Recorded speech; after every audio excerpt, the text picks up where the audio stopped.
Hello everyone, स्वागत है आप सभी का आपके अपने YouTube channel JP sir math 1729 में। दोस्तों ध्यान दीजिए, आज हम आप लोग को कुछ बेसिक क्वेश्चन का प्रैक्टिस करवाएंगे जो कि आप लोग को गणित सीखने में काफ़ी मदद करेगा। तो डियर स्टूडेंट ध्यान दीजिए, आज का हमारा पहला प्रश्न है, यदि x बराबर 2 हो तो 5x प्लस 3 का मान ज्ञात कीजिए। तो दोस्तों ध्यान दीजिए, इस प्रश्न में कुछ नहीं करना है, जहाँ जहाँ x है वहाँ कितना रखना है, वहाँ 2 रखना है। जहाँ जहाँ x है दोस्तों वहाँ कितना रखना है, 2। तो ध्यान दीजिए, यहाँ पर आपका क्या है, फाइनली है 5x प्लस 3, इसी का मान निकालना है। तो कुछ नहीं करना है दोस्तों, जहाँ भी x है वहाँ पर क्या रखना है, 2। तो 5 गुणे x की जगह कितना रखना है, 2 प्लस 3, ये आपका वैसे रहा।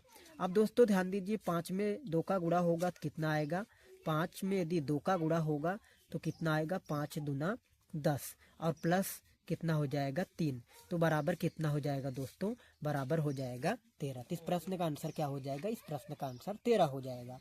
अगला नंबर का प्रश्न ध्यान दीजिए, यदि x बराबर 3 और y बराबर 2 तो 2x square plus x Y का मान ज्ञात कीजिए। तो कुछ नहीं करना है, जहाँ x है वहाँ क्या रखना है, 3, जहाँ y है वहाँ पर क्या रखना है दोस्तों, वहाँ पर 2 रखना है। तो फाइनली आपका है 2x स्क्वायर और प्लस है आपका एक्स वाई। तो कुछ नहीं करना है दोस्तों, देखो 2 आपका वैसे रहा, गुणे x की जगह कितना रखना है, 3 रख दिए, स्क्वायर है दोस्तों, यहाँ पर हम स्क्वायर कर दिए, यहाँ पर स्क्वायर कर दिए, प्लस है प्लस लगाओ। x का मान कितना है दोस्तों, x का मान है 3, गुणे y का मान कितना है, y का मान है 2। तो आगे आप ध्यान दीजिए दोस्तों, 2 वैसे रहा, गुणे 3 का स्क्वायर का मतलब होता है 3 का गुणा 2 बार। 3 के स्क्वायर का मतलब होता है दोस्तों 3 का गुणा 2 बार, और यदि हम 3 का गुणा 2 बार करेंगे तो आंसर आएगा 9। यहाँ पर आप देख सकते हैं इस बात को। तो यहाँ पर क्या हो जाएगा, यहाँ पर 9 हो जाएगा, प्लस 3 दूना कितना हो जाएगा दोस्तों, 3 दूना 6 हो जाएगा। आगे ध्यान दीजिए दोस्तों, आगे आप यहाँ पर ध्यान दीजिए दोस्तों, 2 में 9 का गुणा होगा तो कितना हो जाएगा, 18, और प्लस ये आपका 6 वैसे है। 18 में यदि 6 जोड़ेंगे तो आंसर कितना आएगा दोस्तों, आंसर आएगा 24, जो कि आप देख सकते हैं बहुत ही सिंपल सा ये प्रश्न है। आई थिंक आप लोग को समझ में आ गया होगा। कुछ नहीं करना है, जहाँ भी x है वहाँ 3 रखना है, जहाँ y है वहाँ पर 2 रखना है। अगले नंबर का प्रश्न देखिए दोस्तों, यहाँ पर कह रहा है यदि x बराबर 1 y बराबर 3 तो 10x प्लस 4y का मान होगा। तो कुछ नहीं करना है, 4x प्लस 10y, सॉरी यहाँ पर कितना है आपका, यहाँ पर है 10x और प्लस कितना है दोस्तों, प्लस है 4y। तो कुछ नहीं करना है, यहाँ पर 10 वैसे रहा, गुणे x के जगह कितना है दोस्तों, x का मान कितना है 1, प्लस 4 गुणे y का मान कितना है, y का मान है 3। तो दोस्तों ध्यान दीजिए, 10 में 1 का गुणा होगा 10 ही होगा, प्लस 4 में यदि 3 का गुणा होगा तो कितना होगा, हो जाएगा 4 तिहाई 12, और यदि 12 में 10 जुड़ेगा दोस्तों तो कितना आएगा, 22 आएगा। तो इस प्रश्न का राइट आंसर क्या हो जाएगा दोस्तों, इस प्रश्न का राइट आंसर 22 हो जाएगा। कुछ नहीं करना है, जहाँ भी x है 1 रखना है, जहाँ y है वहाँ 3 रखना है। तो 10x प्लस 4y था, 10 गुणे x का मान 1 प्लस 4 गुणे y का मान कितना है, y का मान 3 है। तो 4 3 12 हो गया, प्लस 10 1 9 10, 10 में 12 जुड़ेगा तो आंसर कितना आएगा दोस्तों, आंसर आएगा 22। अगला प्रश्न ध्यान दीजिए दोस्तों, कह रहा है यदि p बराबर 2 हो तो 4p square minus 5p plus 6 का मान ज्ञात कीजिए। तो कुछ नहीं करना, जहाँ p है वहाँ क्या रखना है, वहाँ पर 2 रखना है।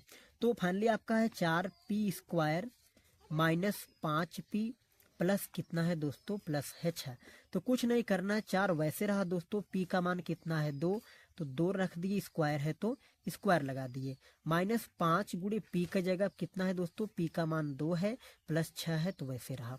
देखो दोस्तों, यहाँ पर 4 वैसे रहा, 2 का स्क्वायर करेंगे, इसका मतलब 2 के पावर 2, और 2 के पावर 2, 2 के पावर 2 मतलब 2 का गुणा 2 बार, और 2 का गुणा 2 बार होगा, 2 दूना कितना हो जाएगा दोस्तों, 2 दूना 4 हो जाएगा। तो इसको आप ध्यान दीजिए, तो इसके जगह कितना हो जाएगा, 4 माइनस है दोस्तों, माइनस लगाओ, माइनस है माइनस लगाओ।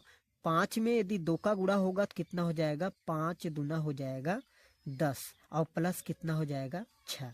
अब आगे ध्यान दीजिए दोस्तों, 4 में 4 का गुणा होगा, हो जाएगा 16, माइनस 10 और प्लस कितना हो जाएगा 6। अब यहाँ पर ध्यान दीजिए दोस्तों, बोर्ड मास का रूल कहता है सबसे पहले जुड़ेगा तब घटेगा। तो यहाँ पर ध्यान दीजिए, 6 प्लस का है, 16 प्लस का है, जुड़ के हो जाएगा 22 प्लस का माइनस कितना है 10 का। तो 22 में यदि 10 घटाएंगे तो आंसर क्या आएगा दोस्तों, आंसर आएगा 12। 22 में 10 जाएगा तो आंसर कितना आएगा, आंसर आएगा 12, जो कि आप यहाँ पर देख भी सकते हैं, जो कि यहाँ पर आप देख सकते हैं। अगले नंबर का प्रश्न है दोस्तों, काफी महत्वपूर्ण प्रश्न है और कई बार यह कक्षा 9, 8 के पेपरों में पूछा गया है। कह रहे x+3 गुणे x+4 भागा x+3, मतलब इनमें आपको इसका भाग देना है। तो कुछ नहीं करना है दोस्तों, x+3 आपका वैसे है, अगले में 4+x+4 या 4+x, बात एक ही है, वैसे रहा। भागा देना है दोस्तों, तो कुछ नहीं करना है, आप भागा दे दीजिए x+3 से, वैसे रहा। अब आगे ध्यान दीजिए दोस्तों, x+3 आपका वैसे रहा, x+4 भी वैसे रहा। दोस्तों यहाँ पर ध्यान दीजिए, इसको गुणा में बदलेंगे और इसको क्या कर देंगे, इसके बटा कुछ नहीं था तो एक था, एक क्या हो जाएगा, ऊपर चला जाएगा और यह क्या होगा, नीचे चला जाएगा। तो कितना हो जाएगा, 1/x+3। इस बात को आप ध्यान दीजिए। वैसे भी आप डायरेक्ट भाग दे सकते हैं, कोई दिक्कत नहीं। अब x+3 से क्या हो जाएगा दोस्तों, यहाँ पर कैंसिल हो जाएगा। तो फाइनली आपका आंसर क्या बचेगा, आंसर आपका बचेगा यहाँ पर, फाइनली आपका आंसर बचेगा x+4। तो यही क्या हो जाएगा, आंसर। इस बात को ध्यान दीजिए आप। कुछ नहीं करना दोस्तों, बस भाग ही इसमें देना है और कुछ नहीं करना है। तो ये आपका वैसे रहा, इसको भाग दे देना है, तो भाग भी दे सकते हैं। तो यहाँ पर भाग दे दिए, इससे कैंसिल हो गया, x+4 आंसर हो गया। अगला प्रश्न ध्यान दीजिए दोस्तों, ये भी काफी महत्वपूर्ण प्रश्न है। कह रहा 6x+4x - 3x+8 बराबर क्या होगा। अगला प्रश्न कह रहा 6x+4 - 3x+8 बराबर क्या होगा, मतलब इनको सरल करना है। तो कुछ नहीं करना है दोस्तों, हम आपको बता दिए हैं कि जब एक ही वेरिएबल हो तो वहां पर जुड़ता है और घटता भी है। जब एक ही वेरिएबल हो तो वहां पर जुड़ता भी है और घटता भी है। तो 6x में यहाँ पर देखिए 3x घट रहा है, यहाँ 6x प्लस का है, यहाँ 3x माइनस का है। तो 6x में यदि 3x घटेगा तो आंसर बचेगा 3x। आंसर कितना बचेगा, 3x, जो कि आप यहाँ देख सकते हैं। और दोस्तों 4 आपका प्लस का, 8 प्लस का, तो 8 4 जुड़ के कितना हो जाएगा, 12। तो यही क्या हो जाएगा आपके प्रश्न का आंसर। फिर से ध्यान दीजिए, 6x में 3x घटेगा तो 3x बचेगा, 4 प्लस का, 8 प्लस का, तो जुड़ के 8 4 कितना हो जाएगा, 12। तो यही क्या हो जाएगा आपके प्रश्न का सॉल्यूशन। आगे ध्यान दीजिए दोस्तों, जस्ट 5वें प्रश्न के जैसा ही है। कह रहा है कि x+6, ये ब्रैकेट ही है दोस्तों, ये छोटा ब्रैकेट है, इसको आप बड़ा मत समझ लीजिएगा। कह रहा है कि x+6, अगले कोष्टक में x+2 भागा देना है आपको x+2 से। तो कुछ नहीं करना है दोस्तों, x+6 वैसे रहा, x+2 आपका वैसे रहा।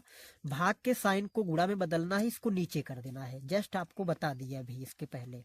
अब x+2 से कैंसिल हो गया, तो फाइनली आपका बचेगा x+6, जो कि यही क्या हो जाएगा दोस्तों, यही आंसर हो जाएगा। आप देख भी सकते हैं, यही क्या हो जाएगा, आपके प्रश्न का उत्तर हो जाएगा। फिर से ध्यान दीजिए, वैसे रहा दोस्तों, भाग के साइन को गुणा में बदले, ये नीचे चला जाएगा, ये आपका क्या हो गया, कैंसिल हो गया, यही आपके क्या हो जाएगा, आंसर हो जाएगा। अगला प्रश्न ध्यान दीजिए दोस्तों, काफी महत्वपूर्ण कॉन्सेप्ट वाला यह भी प्रश्न है, जो कि आप लोग अच्छे से ध्यान दीजिए। कह रहा है कि 2 के पावर 3 बराबर x के पावर 3x, 2 के पावर 3 बराबर x के पावर 3x। दोस्तों यहाँ पर x के पावर 3x नहीं होगा, यहाँ पर 2 के पावर होगा, इसको आप सिस्टमेटिक ढंग से सही कर लीजिएगा। यहाँ पर 2 के पावर 3x होगा, सॉरी, यहाँ पर 2 के पावर 3x होगा, इसको आप अच्छे से करेक्शन कर लीजिएगा दोस्तों। ये 2 है, ये आपका क्या है, 2 है, इसको आप अच्छे से करेक्शन कर लीजिएगा। तो दोस्तों 2 के पावर 3 और 2 के पावर 3x, तो यहाँ पर आप देख सकते हैं कि ये क्या है, आधार समान है। यह आपका क्या है, आधार समान है। और जब आधार समान हो और ए के पावर m बराबर हो ए के पावर n, ये आपका आधार होता है। यदि ये बराबर हो तो यहाँ पर m बराबर हो जाता है किसके, n के। ये रूल होता है, इसको आप ध्यान दीजिए, बहुत महत्वपूर्ण कॉन्सेप्ट है जी, इसको आप ध्यान दीजिए। तो ये कहता है कि ए के पावर m बराबर ए के पावर n हो, तो यहाँ पर जो m है n के बराबर हो जाता है।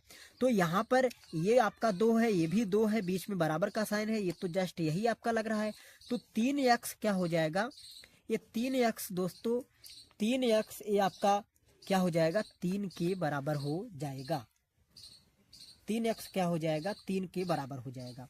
तो आगे आप ध्यान दीजिए दोस्तों, यहाँ पर ध्यान दीजिए कि 3 गुणा में उधर जाएगा भागा में, तो 3 बटा क्या हो जाएगा, 3। तो फाइनली आंसर कितना आएगा, 3 में यदि 3 से भाग देंगे तो आंसर कितना आएगा दोस्तों, आंसर आएगा 1। तो x का मान कितना आएगा, 1 आया था, 1 आएगा।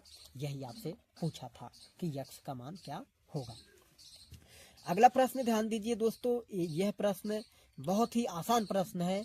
इसमें कह रहा है कि 4 के पावर 0 प्लस 2 के पावर 3 को सरल कीजिए। तो बहुत नॉर्मल सा प्रश्न है, इसमें कुछ नहीं करना है, ये सरल करना है। तो कुछ नहीं, आप लोग को एक कॉन्सेप्ट पता होना चाहिए दोस्तों कि किसी भी यहाँ पर जैसे 4 के पावर 0 है तो इसका मान क्या होगा, 1 होगा। किसी भी संख्या का पावर 0 हो उसका मान क्या होता है दोस्तों, उसका मान 1 होता है। चाहे वो आपका n के पावर 0 हो या 1,00,000 के पावर 0 हो या 100 के पावर 0 हो, किसी भी संख्या के पावर 0 हो उसका मान क्या होता है दोस्तों, 1 होता है। इसको आप ध्यान दीजिए। तो यहाँ पर क्या हो जाएगा दोस्तों, 4 के पावर 0 है तो इसका मान क्या हो जाएगा, पहले आप क्वेश्चन को फिर से लिख लें। 4 के पावर 0 प्लस 2 के पावर 3 है। तो दोस्तों यहाँ ध्यान दीजिए, 4 के पावर 0 हो चाहे किसी भी संख्या का पावर 0 उसका मान 1 हो जाएगा। 1 प्लस 2 के पावर 3 का मतलब ध्यान दीजिए, 2 के पावर 3 का मतलब 2 का गुणा 3 बार करना है दोस्तों। 2 के पावर 3 मतलब 2 के पावर 3 मतलब 2 का गुणा 3 बार करना है। तो 2 दूना 4, 4 दूना कितना हो जाएगा, 8। तो इसके जगह कितना हो जाएगा दोस्तों, 8 हो जाएगा। और यदि 8 में 1 जोड़ेंगे तो कितना हो जाएगा, 9। तो यही क्या हो जाएगा, उत्तर।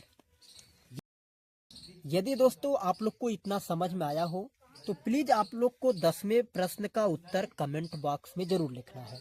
कमेंट बॉक्स में इसका उत्तर जरूर आप लोग को देना है कि इसमें x का मान क्या आएगा। इसमें x का मान क्या आएगा, आप लोग को कमेंट बॉक्स में जरूर लिखना है। मिलेंगे बाद में। और यदि चैनल पे नए आए हो तो प्लीज चैनल को लाइक शेयर सब्सक्राइब करना ना भूलें। Thank you for watching this video.